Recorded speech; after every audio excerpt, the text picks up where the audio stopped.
Hello दोस्तों, स्वागत है आपका मेरे और आपके चैनल स्टोरी टाइम विद पूजा। आज की कहानी का नाम वह रात, जिसकी लेखिका शालिनी तिवारी आरोही है।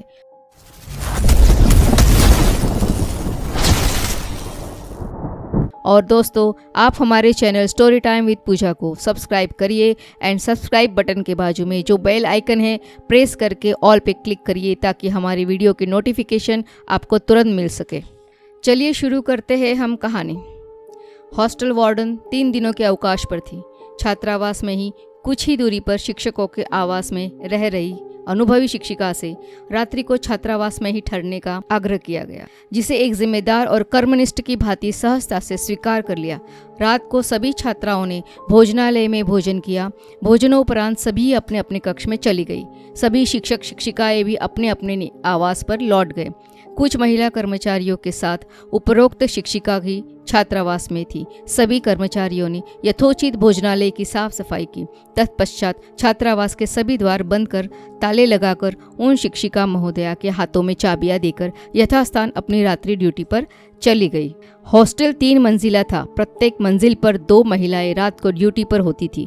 छोटी बच्चियां यदि रात को उठकर प्रसाधन की ओर जाए तो वे उनके साथ साथ जाती थी। बड़ी छात्राएं स्वयं ही चली जाती थी। प्रत्येक मंजिल पर सबसे कोने में विशाल प्रसाधन था, जिसमें कई कक्ष थे। बाहर की ओर हाथ धोने के लिए बेसिन लगे थे, जिनके ऊपर दीवार पर शीशे थे। वह स्थान इतना स्वच्छ तथा साफ सफाई के पश्चात भी रात्रि तो रात्रि, दिन में भी भयावह सा प्रतीत होता था। विपरीत दिशा होने के कारण प्राकृतिक प्रकाश कम ही आता था, इसलिए लाइटों की अच्छी व्यवस्था थी। अचानक उस रात दूसरी मंजिल से किसी छात्रा की चीखने की आवाज़ से पूरा हॉस्टल हिल गया। सभी कर्मचारी उसी दिशा की ओर भागे जहाँ से चिल्लाने की आवाज़ें आ रही थी। जाकर देखा तो कक्षा 10 में पढ़ने वाली एक छात्रा प्रसाधन के भीतर बेसिन के पास बेहोश पड़ी थी और दूसरी ओर से जोर जोर से चीख रही थी। सभी ने मिलकर उन दोनों को संभाला। कुछ सुध आने पर उन्होंने बताया कि प्रसाधन के भीतर जाते ही सारी लाइटें अपने आप जलने बुझने लगी थी। फिर भी वो बिना घबराए अंदर चली गई, पर जैसे ही दरवाज़ा भीतर से बंद किया, एक औरत दरवाजे पर उल्टी लटकी थी, जो देखने में बहुत ही भयानक थी। बाहर बेसिन के पास खड़ी छात्रा ने बताया कि बेसिन के सभी शीशों में एक भयानक सी औरत दिखाई दी, जिसे देखकर वह बहुत डर गई और बेहोश हो गई। यह सब हॉस्टल में नया नहीं था, पहले भी इस तरह की घटनाएं हो चुकी थी। अंततः कार्यभार संभालने वाली उक्त शिक्षिका ने उन जगहों पर ताले लगवा दिए और सभी छात्राओं को सख्त आदेश दिया कि वे रात को अकेले उस ओर नहीं जाएगी, अपितु किसी न किसी महिला कर्मचारी को साथ ले जाएगी। छात्राओं को उनका भ्रम या नींद में होने के कारण होने वाले वहम बताकर समझा दिया गया। अगली रात्रि को सभी भोजन कर चले गए। बाहर भीषण कोहरा और हाड़ कपाने वाली ठंड। जल्दी ही सभी छात्राएं सो गई। रात करीब 12 सवा 12 बजे भोजनालय के बाहर के कॉरिडोर में किसी की तेज पदचापों से शिक्षिका महोदया का ध्यान टूटा, क्योंकि पुस्तक पढ़ने की आदत के कारण वे ही शायद अभी तक जाग रही थी। सभी सो चुके थे। उन पदचापों में तेजी के साथ मधुरता भी थी, जैसे छोटे छोटे घुंघरू भी बज रहे हो। यह आवाज़ उनके कमरे के बाहर से शुरू होकर भोजनालय तक बार बार जा रही थी। उनसे न रहा गया। वे हाथ में टॉर्च लेकर बाहर आई तो देखा कि भोजनालय रात्रि के कारण कुछ ही छोटे बल्ब जल रहे थे। कोई स्त्री रसोई की ओर जा रही थी। उन्हें लगा कि शायद रात्रि में ड्यूटी पर रहने वाली कोई कर्मचारी होगी। उन्होंने उसकी ओर बढ़ते ही उसे आवाज़ दी, इधर क्या करने जा रही हो इस समय? वह रुक गई और पलटकर भारी और डरावनी आवाज़ में बोली, दूध पीने, भूख लगी है, कहकर हंसने लगी। उसका भयानक चेहरा और भरभराती भयानक आवाज़, शिक्षिका महोदया वहीं बेसुध हो गई। अगली सुबह होश आया तो कुछ भी बताने की हालत में नहीं थी। कुछ ही दिनों में उन्होंने विद्यालय और हॉस्टल छोड़ दिया, क्योंकि जानते हुए भी कुछ प्रश्नों के उत्तर देना दुष्कर होता है। वहाँ मौन ही ठीक होता है। उधर हॉस्टल वार्डन अपने अवकाश समाप्ति पर वापस हॉस्टल आ गई, जहां उन्हें पिछली रातों हुई घटनाओं की जानकारी मिली। स्वभाव से कुछ नास्तिक प्रवृत्ति की वार्डन महोदया इस प्रकार की घटनाओं का प्रायः उपहास सा कर दिया करती थी। उन घटनाओं के विषय में सुनकर उन्होंने हास परिहास में ले लिया। यह हास परिहास भोजनोपरांत देर रात्रि तक सभी छात्राओं के साथ बैठकर चलता रहा। कदाचित छात्राओं को निडर बनाने का यह उनका एक प्रयास भी था। सभी अपने अपने कक्ष में चले गए। वार्डन महोदया को रात में देर से भोजन करने की आदत थी, जिसे उनकी निकटतम महिला सहकर्मी भली प्रकार से जानती थी, जिसका नाम था रीना। अधेड़ उम्र, लगभग 50 के आसपास, परंतु परिश्रमी और कर्तव्यनिष्ठ। भोजन से पूर्व वार्डन महादया पूरे परिसर का एक चक्कर लगाती थी। सभी बच्चों की कुशल क्षेम देखने के बाद ही वे अपने कक्ष में आकर भोजन करती थी। उस रात भी वे दूसरी मंजिल पर चहलकदमी कर तीसरी मंजिल की ओर जाने के लिए सीढ़ियों की ओर बढ़ चली। अचानक उन्हें सीढ़ियों पर आगे आगे रीना जाते दिखाई दी। उन्होंने आवाज़ भी दी, मगर वह कुछ नहीं बोली, बस चलती ही गई। उसका यह व्यवहार देख वे सोच में पड़ गई और उसके पीछे पीछे ही सीढ़ियाँ चढ़ने लगी। तब तक रीना काफ़ी आगे निकलकर तीसरी मंजिल के कॉरिडोर की ओर मुड़ गई थी। आवाज़ देते हुए वे भी कॉरिडोर में मुड़ गई, लेकिन यह क्या, वहाँ कोई भी नहीं था। सभी बच्चे अपने कमरों में जाकर सो चुके थे। उन्होंने तुरंत कदम पीछे लिए और नीचे की ओर तेजी से चल पड़ी। अभी 2-3 सीढ़ियां ही शेष थी कि भोजनालय की ओर से रीना उनकी थाली लेकर उनके कक्ष की ओर जाती दिखाई दी। उन्होंने कहा, रीना तुम? वह बोली, जी मैडम, आपकी थाली लगा दी है, भोजन गर्म भी कर दिया है, ठंडा हो गया था। यह सुनते ही वे कुछ क्षण मूर्तवत जड़ हो गई। 2-3 बार रीना की आवाज़ देने पर वे चैतन्य हो अपने कमरे की ओर बढ़ गई। भोजन की थाली लेकर रीना भी सोने के लिए आज्ञा लेकर चली गई। उस रात वार्डन महादया एक अजीब सी बेचैनी के कारण सो नहीं पा रही थी। करवट बदलते बदलते उनके फ़ोन ने अलार्म भी बजा दिया। रात्रि 2 बजे करीब वे एक बार पुनः पूरे परिसर की जांच पड़ताल करती थी। यह वही अलार्म था। वे उठी और अपना गर्म कोट और एक हाथ में टॉर्च लेकर कमरे से बाहर निकली। सीढ़ियों पर कदम रखने जा ही रही थी कि उन्हें कुछ बच्चों की खुसफुसाने की आवाज़ें सुनाई दी। ध्यान देने पर पता चला कि ये आवाज़ें बेसमेंट में बने विशाल ऑडिटोरियम से आ रही थी। इस समय ऑडिटोरियम में बच्चे क्या कर रहे? आश्चर्य से सोचते विचारते उनके कदम नीचे ऑडिटोरियम की ओर जाने वाली सीढ़ियों की ओर बढ़ गए। वहां जाकर उन्हें लगा कि विशाल ऑडिटोरियम की ओर बढ़ते उनके कदम आगे बढ़ने को मानो तैयार नहीं थे। ठिठके और सहमे कदमों से वे आगे बढ़ी। सीढ़ियाँ उतरकर कुछ ही आगे चली थी कि उन्हें सामने दाहिने हाथ की दीवार के सहारे समान दूरी पर हाथों में किताबें लिए घुटनों को मोड़कर बैठी 3 छात्राएं दिखाई दी। रोशनी की कमी के कारण उन्होंने टॉर्च जलाकर प्रकाश की तेज किरण उस ओर फेंकी। अचानक टॉर्च उनके हाथ से छूटकर जोर की आवाज़ के साथ गिर गई, क्योंकि ये वही 3 बहनें थीं जिन्हें कल प्रातः ही उनके पिताजी पारिवारिक विवाह समारोह के लिए आज्ञापत्र लेकर घर ले जा चुके थे। ये कैसे हो सकता है? नहीं, ये नहीं हो सकता, कहते हुए वे वापस ऊपर की ओर भागे। तभी सामने अकस्मात आकर खड़ी रीना को देखकर उनकी चीख निकल गई। मैडम जी कहकर रीना ने उन्हें झकझोर दिया और दोनों कक्ष की ओर बढ़ चले। पानी का गिलास हाथ में देते हुए रीना ने पूछा, आप ठीक तो है मैडम जी? हाँ कहते हुए उन्होंने खुद को संभाला। क्या हुआ? आप नीचे क्यों गई थी?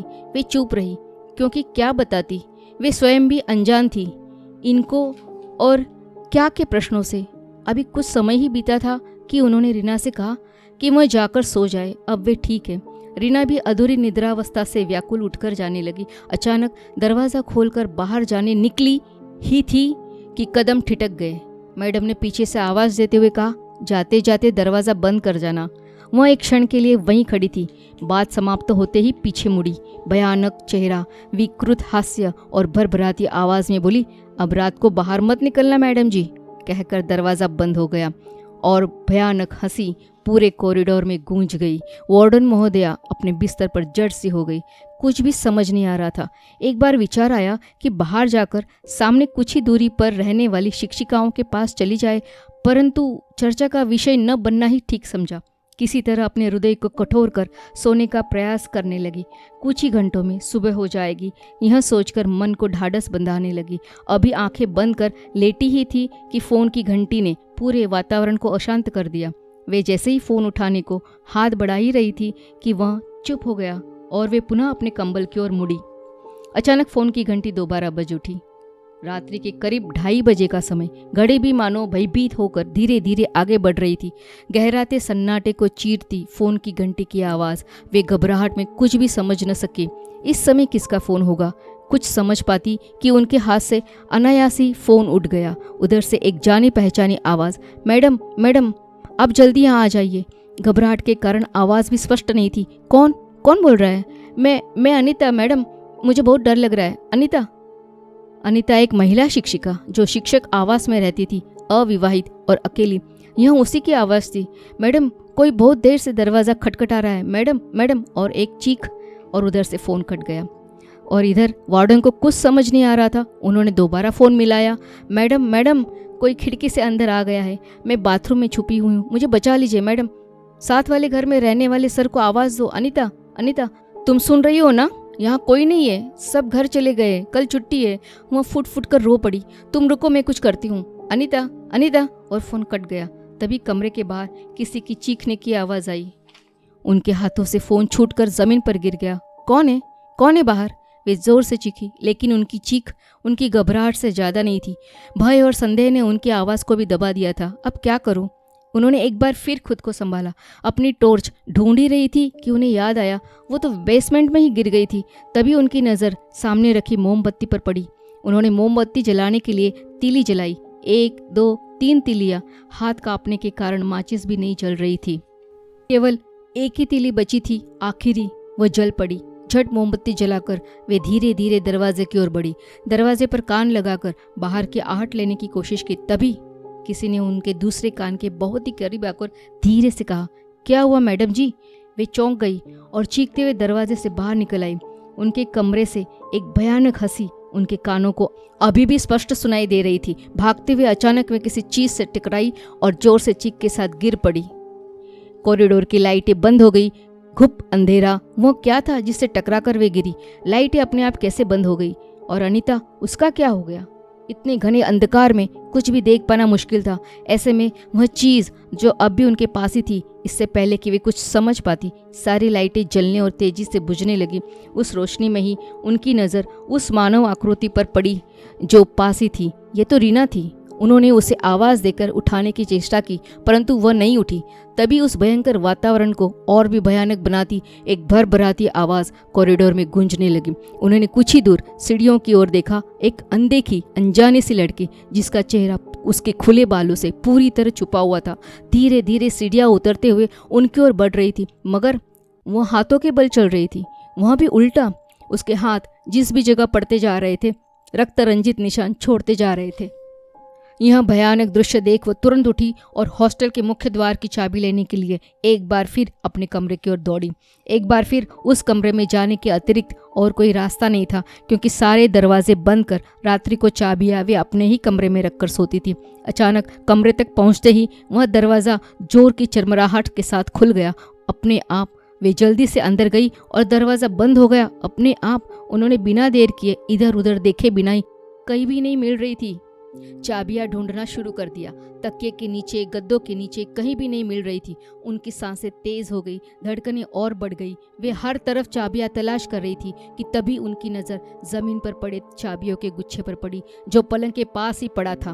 उन्होंने जैसे उठाने के लिए हाथ बढ़ाया, एक भद्दी और जले हुए से हाथ ने उनकी कलाई पकड़ ली जो पलंग के नीचे से निकला था। उन्होंने चाबियां नहीं छोड़ी और एक झटके के साथ अपने हाथ को छुड़ाते हुए दरवाजे की ओर लपकी और दरवाज़ा खोलने की कोशिश की, पर वह नहीं खुल रहा था। लॉक को बार बार घुमाया। अचानक एक झटके में वह खुला और वे तेजी से बाहर की ओर भागे। इतनी देर में वह अजीब सी लड़की हाथों पर चलते चलते लगभग सभी सीढ़ियां उतरकर उनकी ओर बढ़ रही थी। वे तेजी से चाबियों में मुख्य द्वार की चाबी ढूंढने लगी।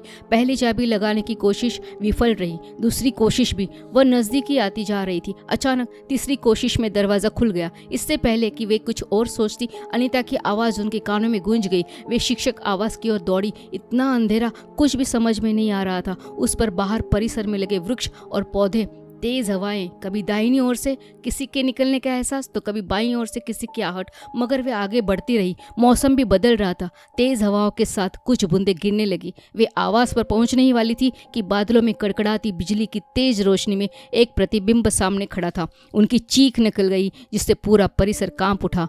दूर कुछ ही दूरी पर खड़ा वह कोई और नहीं, अनीता थी। एक बार फिर आकाश में बिजली कौंध गई और उसके प्रकाश में उसका भयानक चेहरा देखकर वे चीख पड़ी। वे वापस हॉस्टल की ओर भागी। उनकी सांसें और भी तेज हो गई, धड़कनें बढ़ती जा रही थी।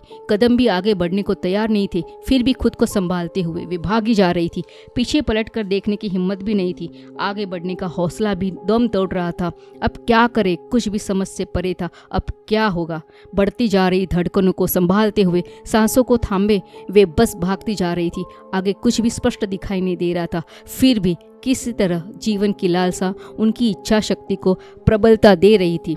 उन्होंने हॉस्टल के गेट की ओर अनायास कदम बढ़ा दिए, क्योंकि वहां दिनों रात में भी 2 सुरक्षा गार्ड ड्यूटी पर रहते थे, परंतु वह गेट पर परिसर से अच्छी दूरी पर था। फिर भी वे चलती गई। अब गेट दिखाई देने लगा था। उन्होंने वहीं से गार्ड को आवाज़ देनी चाहिए, मगर उनकी चढ़ती आवाज़ सांसों ने उनका साथ नहीं दिया। वे लड़खड़ाते कदमों से आगे बढ़ती जा रही थी। मन में कहीं एक आशा थी कि सब ठीक हो जाएगा, बस थोड़ी सी हिम्मत और। वे बढ़ती गई। गेट पर पहुंचकर इधर उधर देखा, कोई भी दिखाई नहीं दे रहा था। उन्होंने बंद गेट से ही बाहर झांक कर गार्ड को आवाज़ दी। कोई नहीं था जो उनकी आवाज़ सुनता। तभी अचानक एक गार्ड उनके सामने खड़ा था। उसकी आंखें खून जैसी लाल और विकृत भयानक चेहरा। बोला, क्या हुआ मैडम जी? जोर की भयंकर हंसी। चीखती हुई वे वापस हॉस्टल की ओर भागने लगी। भागते भागते वे हॉस्टल के भीतर पहुंची। मुख्य द्वार से अंदर जाते ही बाई और उनका छोटा सा ऑफिस था, जहां बैठकर वे अभिभावकों से मिलती थी और पूरे हॉस्टल का संचालन करती थी। आनन फानन में उन्हें कुछ नहीं सूझा। वे उसी कक्ष में चली गई। वहां रखे फोन को उठाया और कांपते हाथों से नंबर मिलाया। घंटी जा रही थी। उधर से आवाज आई, हेलो सर, मैं वार्डन, आप जल्दी यहाँ आ जाइए सर, यहाँ कुछ भी ठीक नहीं है सर आप सुन रहे हैं ना? फोन कट गया। सामने की ओर रखी उनकी कुर्सी अचानक से घूमी, जिस पर एक व्यक्ति बैठा था। वहीं विकृत चेहरा और भरभराती आवाज। बोला, मैं तो कब से यहीं हूँ, आप ही की ही प्रतीक्षा कर रहा था। उनके मुख से एक चीख के साथ आवाज आई, मैनेजर सर, आप? और वे वहीं बेहोश होकर गिर पड़ी। उधर घड़ी ने भी 5 बजे का घंटा बजा दिया। सभी बच्चे अपनी दिनचर्या में यथावत लग गए। ऊपर ड्यूटी पर रही महिला कर्मचारी भी नीचे उतरी और मैडम जी को उठाकर अस्पताल भर्ती किया गया। कुछ ही दिनों में उन्होंने भी इस्तीफा भेजकर वापस घर जाना उचित समझा। आज के अखबार में पुनः आवासीय शिक्षकों और महिला वार्डन की रिक्तियां निकाल दी गई है। यदि आप में से कोई इच्छुक हो तो यथाशीघ्र आवेदन कर दे, कहीं देर न हो जाए। दोस्तों, आपको ये कहानी कैसे लगी ज़रूर बताएं। कृपया हमारे चैनल को लाइक, कमेंट, शेयर और सब्सक्राइब ज़रूर करिए। अब इजाज़त दीजिए। धन्यवाद।